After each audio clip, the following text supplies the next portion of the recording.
Professor Frank Furedi has long been recognised for his incisive critiques on contemporary cultural and political issues.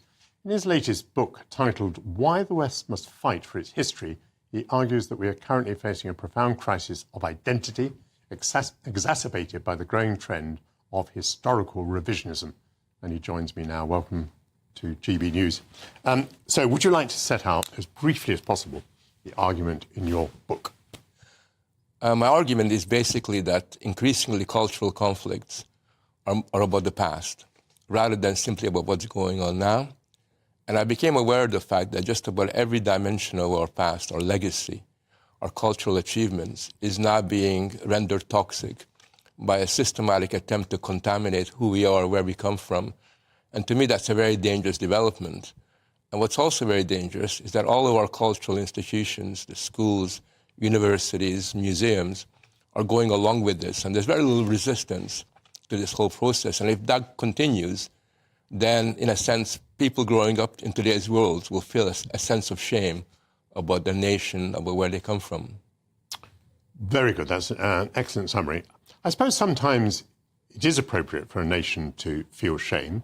And I'd like to put to you a couple of thoughts. I mean, when I've been to China, and I found that Mao Zedong is on the banknotes and that his portrait is in Tiananmen Square, I'm simply horrified. I believe that Mao was responsible for the deaths of about 50 million Chinese by manufacturing a famine. So there are some statues, there are some portraits, there are some aspects of history that ought to be toppled. Yeah, I think you're right. History is always a tension between right and wrong. Britain did many things over the centuries which we shouldn't be proud of. But when you roll the film backwards and you look at the history of this nation, I think that there is a lot to be proud about. And it's not even a question of balancing good and bad. It's simply having an honest understanding that these achievements, from the Magna Carta onwards, are historically important. You cannot have an idea of tolerance without the contribution of someone like John Locke. You know, you cannot have a sense of technological progress without the Industrial Revolution. So the way that I look at it is, let's have a good account of what Britain has done, but do that objectively rather than go out of your way to make ourselves feel guilty for being British. Yes, fair enough. But then perhaps some things should be denounced or even toppled.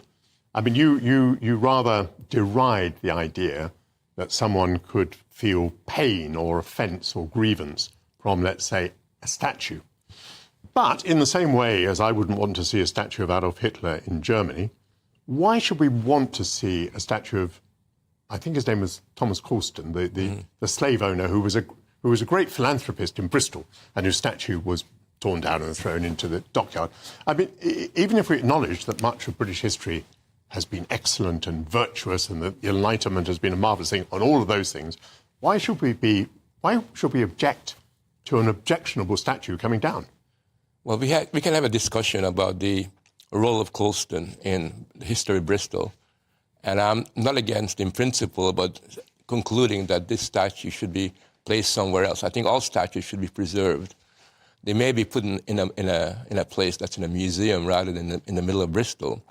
But what I really objected to was that the people who tore down the statue behaved as if they were a lynch mob. Yes. And they behaved as if they were literally lynching this person, and they were kicking that statue, and they were laughing.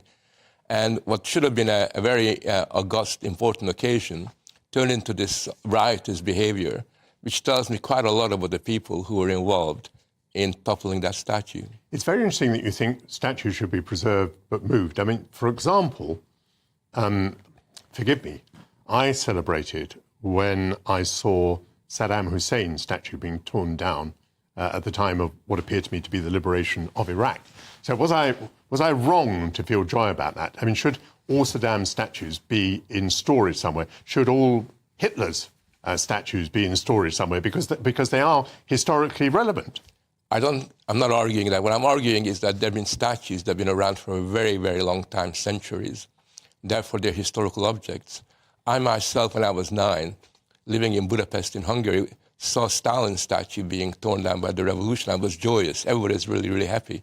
That's very different when you spontaneously react to your enemy right there and then. It's very different when you basically go around, look for old statues to tear down, which is what we're doing at the moment. Museums are going through their objects, which they should be preserving, and seeing how they could condemn them.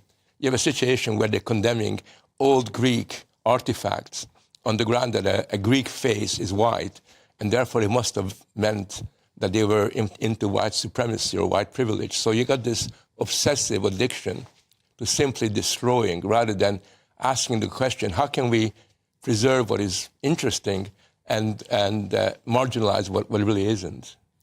Is there a danger there, though, that we reduce the argument to the absurdity?